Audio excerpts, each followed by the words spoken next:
இன்றைக்கி என்னோடய ஸ்டைலில் மீன் குழம்பு ரெசிபி பார்க்கலாங்க. அதுக்கு முன்னாடி என்ன சேனலை சப்ஸ்கிரைப் பண்ணிவிடுங்க. ஒரு மிக்ஸி ஜாரில் 1/4 மூடி தேங்காய், 10 சின்ன வெங்காயம், 1 டீஸ்பூன் சோம்பு அல்லது சோம்பு பவுடர் சேர்த்து தண்ணி ஊற்றி பேஸ்ட் மாதிரி அரைச்சி தனியாக இருக்கட்டும். ஒரு கடாயில் 2 டீஸ்பூன் எண்ணெய் விட்டு 1/2 டீஸ்பூன் வெந்தயம், 1/2 டீஸ்பூன் கடுகு போட்டு பொரிஞ்ச உடனே ஒரு கைப்பிடி சின்ன வெங்காயம், ஒரு முழு பூண்டு தோல் உரிச்சிட்டு ஒரு 2 கொத்து கருவேப்பிலை சேர்த்து வதக்கின பிறகு ஒரு பெரிய தக்காளியை பொடிசாக கட் பண்ணி சேர்த்து நல்லா வதக்கின பிறகு 1/2 டீஸ்பூன் மஞ்சள்தூள், தனியா பவுடர் 1 டீஸ்பூன், மிளகாய்த்தூள் 1 டீஸ்பூன், தேவையான அளவு உப்பு சேர்த்து நல்லா வதக்கிடுங்க. நம்ம அரைச்சி வச்ச அந்த பேஸ்ட்டையும் சேர்த்துட்டு 1/2 லிட்டர் தண்ணி சேர்த்துக்குங்க.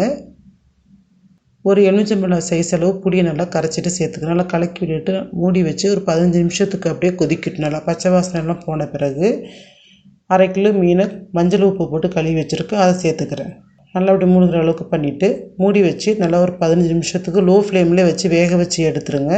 கருவேப்பிலை தலை தூவி சேர்த்து எடுத்துட்டிங்கன்னா மீன் குழம்பு ரெடி.